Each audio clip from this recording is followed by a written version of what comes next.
Hi കൂട്ടുകാരെ, എല്ലാവർക്കും നമസ്കാരം. നമ്മുടെ ഇന്നത്തെ തോരൻ ചീരയാണ്. നമ്മുടെ പച്ചക്കറിത്തോട്ടത്തിൽ നിന്ന് നമുക്ക് കിട്ടിയ പച്ചച്ചീരയാണ്. ഞാനത് വിളവെടുത്തതിൻ്റെ ഒരു വീഡിയോ ഇട്ടിട്ടുണ്ട്. എല്ലാവരും അതൊന്ന് കാണണം. ഞാനിവിടെ ചെടിച്ചട്ടിയിലാണ് വെച്ചിട്ടുള്ളത്. നമ്മുടെ അടുക്കളയിലുണ്ടാകുന്ന പഴത്തിൻ്റെയും പച്ചക്കറിയുടെയും പിന്നെ ബാലൻസ് വരുന്ന ചോറ്, അല്പം ചോറോ അല്ലെങ്കിൽ കഞ്ഞിവെള്ളം, അങ്ങനെ ഉള്ള സർവ്വ സാധനങ്ങളുമാണ് ഞാൻ വളമായിട്ട് കൊടുക്കുന്നത്.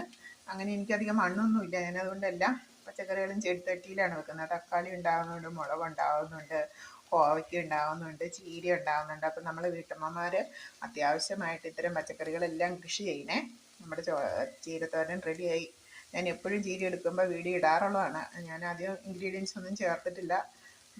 കടുക് താളിച്ചു, ചെറിയ സവോള ഇട്ടു, ചീര ഇട്ടു, പിന്നെ പച്ചമുളക് കീറിയിട്ടു, അല്പം തേങ്ങയും ചേർത്തു, മഞ്ഞൾപ്പൊടിയും ചേർത്തു. നമ്മുടെ കറി റെഡിയായി. ഓക്കെ, താങ്ക് യു കൂട്ടുകാരി. അടുത്തൊരു വീഡിയോ ആയിട്ട് അടുത്ത ദിവസം കാണാം. എല്ലാവരും കമൻറ്റ് അറിയിക്കണേ. Thank you.